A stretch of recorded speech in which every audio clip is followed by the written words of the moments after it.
Episode 5 of Tomorrow begins with a look at Na Young and Woo Jin through the years. A slick opening sequence sees the pair grow closer together. Eventually Na Young presents a set of relationship rings and asks if she can be the one to make the flowers on his tree bloom. It's a big commitment, and she promises not to waver. As the pair hug it out, they begin their happy romance. Time passes and Woo Jin remains determined to make it in music. Unfortunately, a driver of a white truck, because of course it is, falls asleep at the wheel and hits their car. This is the root cause of Woo Jin's guilt, believing he's the one who killed his lover. Woo Jin's guilt also stems from his childhood too, with his birthday mired in misery. Not only did his mother die during childbirth, but his father resents him for it. Before long he too commits suicide, leaving Woo Jin to go and stay with his uncle and aunt. The family is far more loving and attend to his needs, but that too has its own problems. Unfortunately, a car accident takes the life of his aunt and uncle, leaving him alone with no one else in the world. Woo Jin blames himself, drinking himself into a drunken stupor and contemplating using a Stanley knife on his wrists. A song on He Radio saves him though, with the lyrics hitting close to home.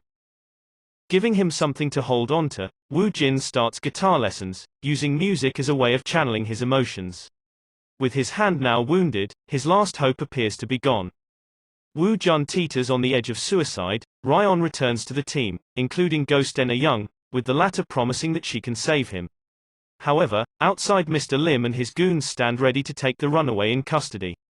Ryung-gu is there though, and through some stylish comic book cutaways, manages to thwart all the Reapers and allow the others to slip away. It's here we learn a little more about Woo Jin, including how Na Young's parents didn't approve of their daughter's choice in man. They see it as an embarrassment, given there's no money in what he's doing. Because of this, Woo Jin pushes Na Young away and even breaks up with her too. However, Na Young can't live without him. Despite his attempts to push her away, he realizes how much Na Young truly does care for him and embraces these feelings instead. The hunt for Na Young is on, and with Ryan and Junwoong hurrying away with the ghost, Jung-gil is hot on their heels. Thankfully Ryung-gu shows up and manages to stop him, buying Na Young some time. Just prior to this though, Jung-gil mentions how he saved Ryan from back in the Joseon period.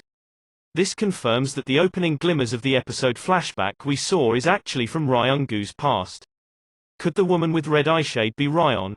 Yes, is the answer to that, as we find out later on in the episode. Anyway, Ryan quickly enacts the Reaper's guarantee of responsibility, which happens to be a contract that both she and Jung-gil sign.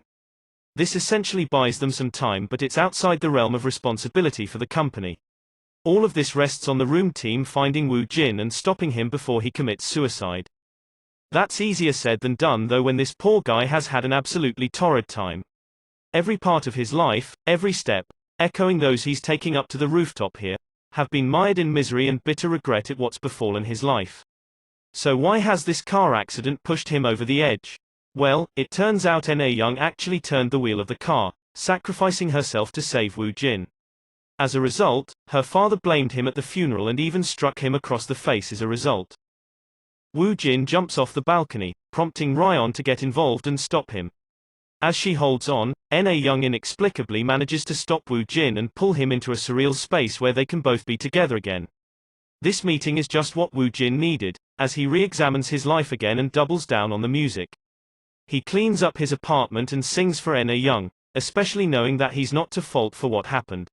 However, the important thing here is that the case has been resolved and all wrapped up. Jung-gil isn't happy with how this was obstructed originally though, calling out the room team. Ryan is still haunted by the ghosts of her own past too, given how painful her pastimes back in the Joseon period were. However, even now she hates to see people in pain and torn up, which she tells Junwoong in the office later on. During the epilogue, Woo Jin heads out and sings a big old song as a beautiful montage for Na Young sees her show up, as a ghost, and revel in his singing.